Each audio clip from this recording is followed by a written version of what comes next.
चलिए बात करते हैं अगली बड़ी खबर की। जी आपको बता दें कि दिल्ली की केजरीवाल की सरकार दिल्ली में 45 साल से अधिक उम्र के सभी लोगों को अगले 4 हफ्ते के अंदर अंदर वैक्सीन ठोकने की पहली डोज लगा देगी।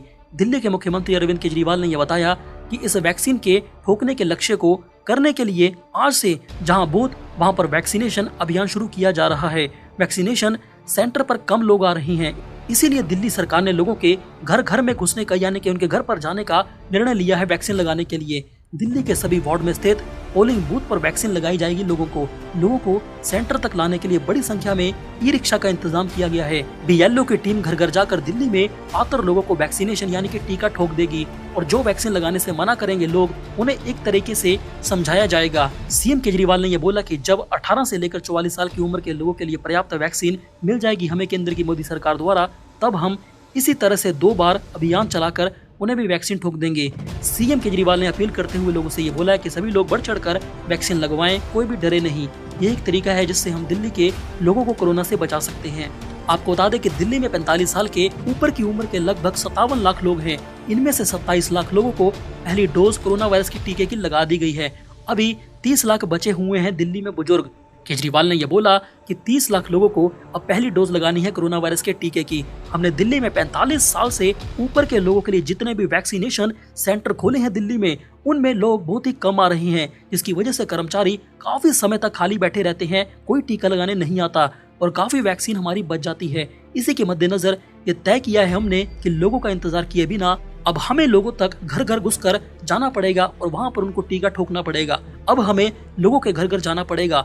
आपको बता दें कि दिल्ली के सीएम अरविंद केजरीवाल ने आगे ये बोला कि अभियान के तहत हम लोगों को जाकर कहेंगे कि जहां आपने वोट डाला है वहीं पर जाइए, हमने आपके वैक्सीनेशन का इंतजाम वहीं पर कर दिया है टीके का। पोलिंग सेंटर घरों के बहुत ही पास होता है और वॉकिंग डिस्टेंस भी कम होता है, तो लोग बड़े आराम से चलकर वहां पर वैक्सीन लगवाने के लिए जा सकते हैं। दिल्ली में 4 हफ्ते के भीतर इस अभियान को पूरा कर लिया जाएगा और दिल्ली के सभी लोगों को टीका ठोक दिया जाएगा। दिल्ली के सीएम केजरीवाल ने आगे ये बोला कि जो लोग मना कर देंगे वैक्सीन लगवाने के लिए, उन्हें वैक्सीन नहीं लगवानी है, उन्हें हम समझाने की कोशिश करेंगे। इस समय की सबसे बड़ी ब्रेकिंग न्यूज आपको बता दें कि यूएई में आईपीएल के बचे हुए 31 मैचों के आयोजन के लिए मंजूरी मिल गई है।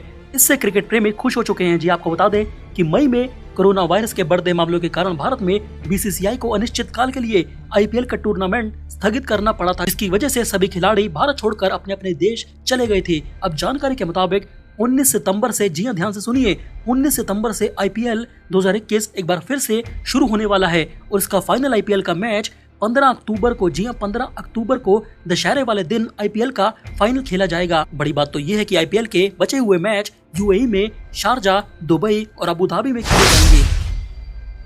चलिए बात करते हैं अगली बड़ी खबर की। जी आपको बता दें कि भारत में कोरोना वायरस संकट के बीच प्रधानमंत्री मोदी जी ने एक बड़ा ऐलान किया है देश को संबोधन करके। उन्होंने ये बोला कि योग दिवस यानी कि 21 जून से देश में 18 साल से अधिक उम्र वाले सभी लोगों को भारत सरकार द्वारा मुफ्त में वैक्सीन लगाई जाएगी। लेकिन दुख की बात तो ये है कि भारत के महान ऋषि बाबा रामदेव जी ने इस कोरोना काल में जिस तरह से लोगों की मदद की, उनकी शायद जान भी बचाई, मोदी जी ने उनके तारीफ में एक भी शब्द नहीं बोला आयुर्वेद को लेकर, जिससे बाबा रामदेव जी के समर्थक मोदी सरकार से नाराज भी हो सकते हैं। जी आपको बता दें कि प्रधानमंत्री मोदी जी ने ये ऐलान किया कि भारत के सभी राज्यों से वैक्सीनेशन का काम वापस लिया जाएगा और अब केंद्र की मोदी सरकार ही वैक्सीनेशन का काम शुरू करेगी। राज्यों को इससे छुट्टी मिलेगी। आपको बता दें कि अभी तक वैक्सीनेशन का 50% काम केंद्र की मोदी सरकार और 25% काम राज्य की सरकारें और 25% प्राइवेट सेक्टर के हाथ में था। लेकिन अब वैक्सीनेशन का लगभग 75% हिस्सा केंद्र की मोदी सरकार और बाकी हिस्सा प्राइवेट सेक्टर को मिलेगा। राज्य सरकारों को वैक्सीन लगाने का कोई मौका नहीं देगी, मोदी सरकार खुद लगाएगी। प्रधानमंत्री मोदी जी ने यह बोला कि देश की किसी भी राज्य सरकार को वैक्सीनेशन पर कुछ भी खर्च नहीं करना होगा। मैं सभी को वैक्सीन फ्री में दूंगा, पूरे देश को। अब तक देश के करोड़ों लोगों को मुफ्त में वैक्सीन मिली है। अब 18 वर्ष की आयु के लोग भी इससे जुड़ जाएंगे। सभी देशवासियों के लिए भारत सरकार ही मुफ्त वैक्सीन उपलब्ध करवाएगी।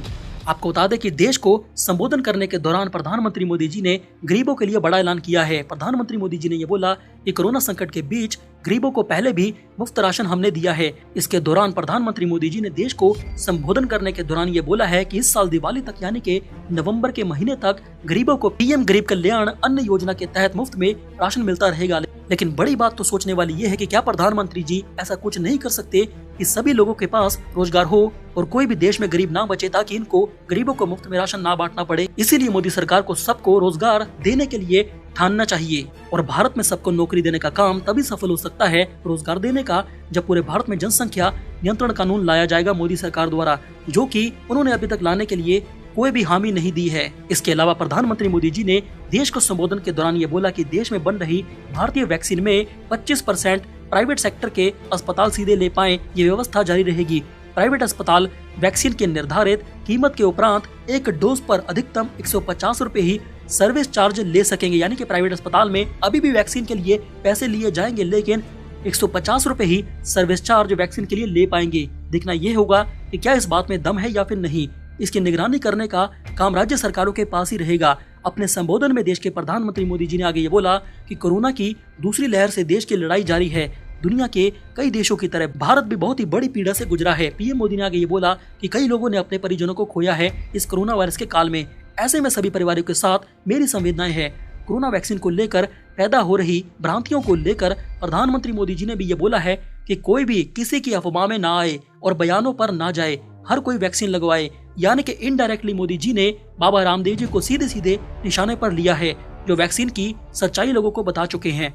मोदी जी ने आगे ये बोला कि समाज के प्रबुद्ध जन आम लोगों से वैक्सीन लगाने की हम अपील कर रहे हैं। वहीं दूसरी ओर बाबा रामदेव जी ने भी ये बोल दिया है कि मैं इस वैक्सीन के बारे में 2 साल बाद बोलूंगा। प्रधानमंत्री मोदी जी ने इसी के साथ एक और बड़ा ऐलान कर दिया है कि अब नवंबर 2021 तक देश के 80 करोड़ लोगों को मुफ्त में मैं राशन बांट दूंगा।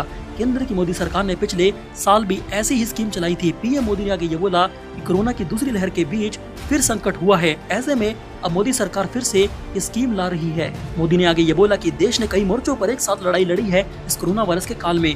पीएम मोदी ने आगे ये बोला कि पिछले 1.5 साल में भारत के मेडिकल स्ट्रक्चर को मैंने बढ़ा दिया है, लेकिन बड़ा सवाल ये भी है कि क्या बाबा रामदेव जी के आयुर्वेद को भी मोदी सरकार इसी तरह से स्ट्रक्चर बनाकर मेडिकल हॉस्पिटल की तरह बढ़ाएगी या हमारे आयुर्वेद को सपोर्ट नहीं करेगी। इसके अलावा मेडिकल ऑक्सीजन की इतनी कमी भी नहीं हुई है। सेना की 3 टुकड़ियों को लगाया गया है और दुनिया के हर कोने से जो कुछ लाया जा सकता था वो किया है। अगर आपको भी ये लगता है कि मोदी जी को देश में बढ़ती महंगाई पर, बेकाबू होती जनसंख्या पर, बंगाल में चुनाव के बाद मारे गए भगाए गए हिंदुओं के पलायन पर और देश में जिस तरह से हिंदू संतों की मॉब लिंचिंग हो रही है उन पर और बेरोजगारी पर, देश में करोड़ों रोहिंग्याओं की घुसपैठियों पर और जिस तरह से भारत के लगभग 9 राज्यों में हिंदू अल्पसंख्यक हो चुके हैं यानी कि कश्मीर की तरह, उन पर भी मोदी सरकार को जरूर बोलना चाहिए अपने देश के संबोधन में। तो हमें अपनी राय जरूर दें। मोदी जी ने आगे ये बोला कि कोरोना वायरस के खिलाफ सबसे कारगर हथियार कोरोना वायरस के प्रोटोकॉल है और वैक्सीन सुरक्षा कवच है। मोदी जी ने आगे ये बोला कि दुनिया के कई देशों में वैक्सीन की मांग ज्यादा है और वैक्सीन बनाने वाली कंपनियां कम है।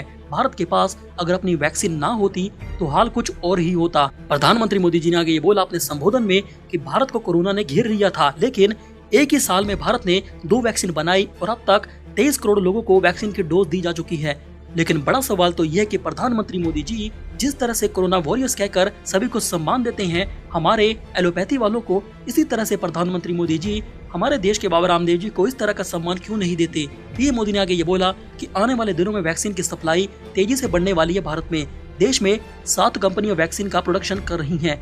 3 वैक्सीन का ट्रायल एडवांस स्टेज में चलने लगा है। दूसरे देशों से भी वैक्सीन खरीदने की प्रक्रिया हमने तेज की है, यानी कि भारत में विदेशी वैक्सीन भी लाई जाएगी। लेकिन बाबा रामदेव जी का प्रधानमंत्री मोदी जी जिक्र तक नहीं करते हैं। बच्चों को लेकर भी 2 वैक्सीन का ट्रायल तेजी से चलने लगा है। पीएम मोदी ने आगे ये बोला कि देश में नेजल वैक्सीन यानी कि नाक से लेने वाली वैक्सीन भी तैयार की जा रही है, स्प्रे वाली। प्रधानमंत्री मोदी जी ने आगे ये बोला कि केंद्र की मोदी सरकार ने सभी राज्य सरकारों सांसदों के साथ बैठक करने के बाद ही अलग अलग चरणों में वैक्सीनेशन शुरू की है।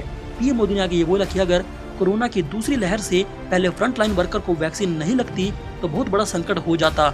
इसके अलावा प्रधानमंत्री मोदी जी ने देश को संबोधन करने के दौरान विपक्ष को भी घेरा। पीएम मोदी ने आगे ये बोला कि जब कोरोना के केस भारत में कम हुए तो सवाल खड़े होने लगे कि सब कुछ केंद्र की मोदी सरकार तय क्यों कर रही है। लॉकडाउन लगाने का हक हर राज्य सरकार को दिया जाए। मोदी सरकार के इस पूरे भाषण पर हमें अपनी राय जरूर दें कि इस पर मोदी सरकार को महंगाई के ऊपर नहीं बोलना चाहिए था।